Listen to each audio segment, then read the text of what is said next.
Assalamualaikum kepada semua pelajar-pelajar cikgu pada hari ini. Sihat tak?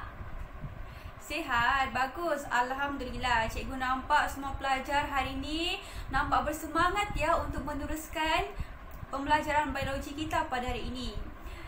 Tapi cikgu rasa hari ini topik pembelajaran kita lebih menarik berbanding sebelum-sebelumnya kerana ianya amat dekat dengan kehidupan kita seharian.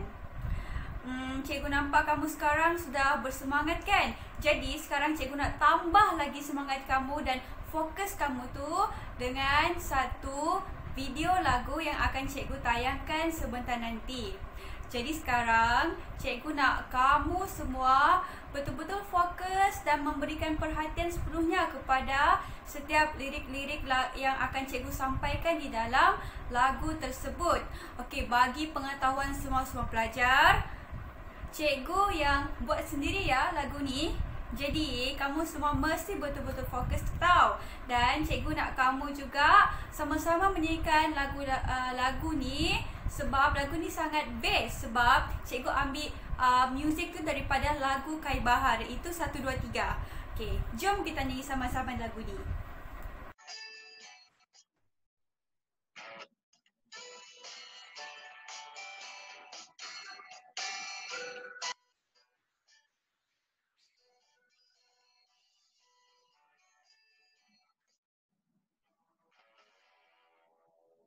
Jom kenal mikroorganisma, benda hidup sangat kecil, mata kasar tak nampak. Bagai mana nak melihatnya, gunakan kanta pembesar, gunakan mikroskop pun boleh juga. Mikroorganisma ada 5 jenis kesemuanya: virus, fungi, protozoa, alga dan bakteria. Boleh bergerak, bertumbuh dan bernafas juga. Bermacam kegunaannya, ada juga buruknya. Yeast bikin roti, tempe, tapai. Bakteria dalam yogurt, dalam keju, vaksin dan antibiotik. Mikroorganisma ada 5 jenis kesemuanya: virus, fungi, protozoa, alga dan bakteria. Boleh bernaga, bertumbuh dan bernafas juga. Bermacam kegunaannya, ada juga buruknya.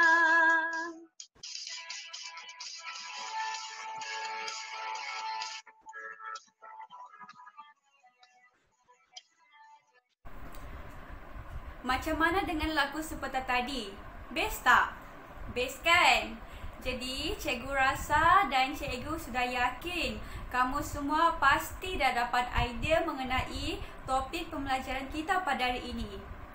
Baiklah, topik pembelajaran kita pada hari ini adalah mengenai mikroorganisma dan virus. Mikroorganisma merupakan organisma yang seni dan tidak dapat dilihat oleh mata kasar dan hanya boleh dilihat dengan menggunakan mikroskop elektron dan mikroskop cahaya. Terdapat 5 mikroorganisma utama, iaitu bakteria, fungi, protista, alga dan virus.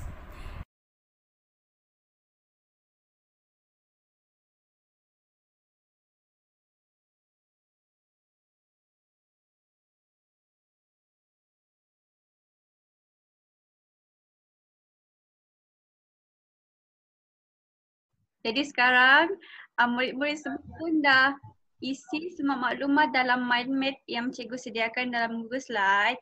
Jadi sekarang cikgu nak minta ketua kumpulan bagi setiap kumpulan untuk memberi pematangan terhadap maklumat yang telah mereka sediakan dalam mind map di Google Slide.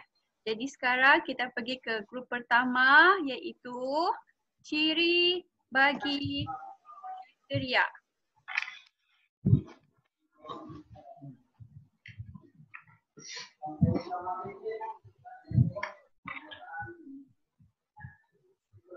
Okay, ciri utama bakteria boleh buat pembentangan sekarang.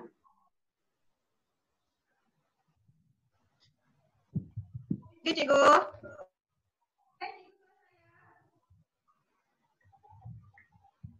Dengar cikgu suara saya? Ya, dengar. Okey. Saya start ya cikgu. Okey, baik. Untuk bakteria struktur iaitu nukleus, flagellum, dinding sel dan granul glycogen. Bakteria juga merupakan organisma satu sel seperti Spirulum species, Bacillus species dan Streptococcus species. Rupa bentuk bagi bakteria adalah pilin, koma, sfera dan rod. Manakala cara pembiakan bagi bakteria terbagi kepada dua iaitu seks melalui konjugasi dan asexual melalui belahan dua dan pembentukan spora. Manakala habitat bagi bakteria adalah di tempat lembap, udara, air, tumbuhan, tanah dan haiwan. Seterusnya adalah utama fungi. Untuk fungi, fungi merupakan organisma yang unisel dan multisel. Bagi unisel iaitu yeast, manakala multisel mucor. Saiz bagi fungi ialah 10 mikrometer sehingga 100 mikrometer. Cara pembiakan bagi fungi melalui asexual iaitu pembentukan spora, mucor dan pertunasan yeast. Manakala habitat bagi fungi adalah tempat gelap dan lembap. Okey, itu sahaja. Seterusnya kita pergi ke ciri utama virus.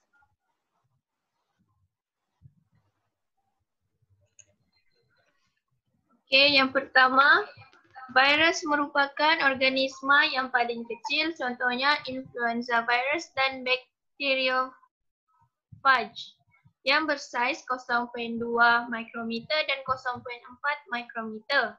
Seterusnya, ia berbentuk rod, rudu dan sfera. Cara pembiakannya pula, replikasi membiak dalam sel hidup sebagai perumah. Habitatnya seperti sel hidup seperti manusia dan haiwan. Bagus ya. Seterusnya kita pergi melihat pada ciri utama protista. Okey, ciri protista yang pertama ialah protista merupakan organisma unisel, contohnya ameba dan paramecium. Seterusnya rupa bentuknya sfera, bujur, bulat dan bentuk yang berbeza-beza. Cara pembiakannya ialah belahan kedua bagi ameba dan pengkonjugatan bagi paramecium. Habitatnya berada di dalam air dan dalam tanah. Bagus ya. Okay, seterusnya kita melihat pula ciri utama alga. Okey. Ciri pertama bagi alga ialah tumbuhan akuatik yang mempunyai klorofil untuk membuat makanan melalui proses fotosintesis. Contohnya Chlamydomonas spirogyra in Phytoplancton. Yang kedua, bentuk Phytoplancton. Okey, bagus. Seterusnya, bentuk bagi alga ialah bulat, filamen dan bujur.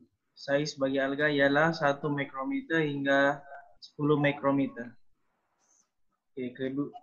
Ketiga, ciri bagi alga ialah pembiakannya melalui belahan dua, pembentukan spora, dan pengkonjugatan. Dan akhir sekali, habitat alga ialah di kawasan lembab, berair, dan bercahaya. Okey, bagus. Jadi sekarang cikgu yakin masing-masing dah faham tentang apa yang mereka present tadi kan? Ya, cikgu. Sekarang kita beralih kepada penilaian. Ya, cikgu. Sekarang kita beralih kepada penilaian. Jadi untuk melihat sejauh mana kamu faham tentang topik pembelajaran pada hari ini, cikgu nak uji kefahaman kamu dengan kuis-kuis yang cikgu sediakan.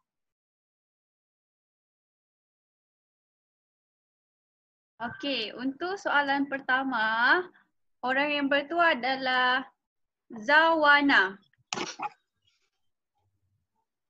Okey, berikut merupakan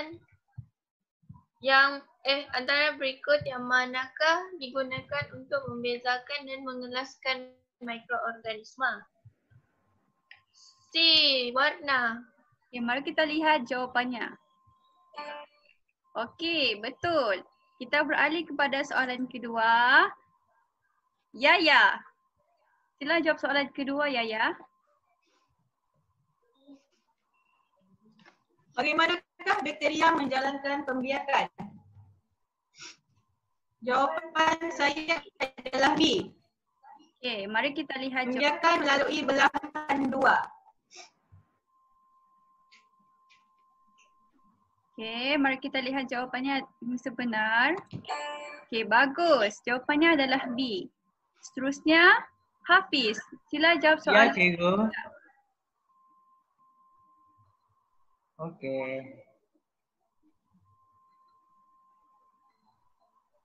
Boleh baca soalan dulu ya? Antara yang berikut, yang manakah tidak mempunyai struktur mikroorganisma? B. Jawapannya adalah okey, betul B. Soalan yang terakhir Zawana. Sila jawab soalan terakhir ya. Mikroorganisma yang terkecil antara mikroorganisma di bawah adalah A. Virus. Mari kita lihat jawapan yang sebenar. Okey, bagus. Okey. Semua dapat jawapan, semua dapat menjawab soalan dengan baik. Okey, cikgu harap lepas ni kamu rajin-rajin buat ulang kaji di rumah ya. Okey. Oke. Okay.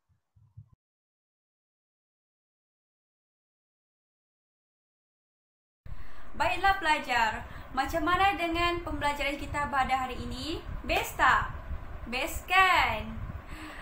Walaupun kita tak dapat menjalankan pembelajaran kita secara bersemuka dan kita terpaksa menjalankan kelas kita secara online, tapi ia tidak menghalang pelajar-pelajar semua untuk memahami dan menguasai setiap topik biologi ini. Jadi, secara kesimpulannya, seperti yang kamu dah belajar tadi, mikroorganisma merupakan satu hidupan yang sangat kecil dan tidak dapat dilihat oleh mata kasar kita dan hanya boleh dilihat dengan menggunakan mikroskop cahaya atau mikroskop elektron sahaja. Berdasarkan pembentangan rakan-rakan kamu sebentar tadi, terdapat 5 jenis mikroorganisma iaitu bakteria, fungi, virus, protozoa dan alga. Di mana untuk mengetahui ciri utama setiap mikroorganisma yang cikgu nyatakan seperti tadi, terdapat beberapa ciri untuk kita membuat pengelasan bagi setiap mikroorganisma, iaitu saiz, rupa bentuk, nutrisi atau cara pemakanan, habitat dan cara pembiakan, sama ada seksual atau asexual. Bagus pelajar-pelajar semua. Cikgu yakin semua pelajar dah faham mengenai setiap ciri mikroorganisma dan virus yang telah kita belajar pada hari ini.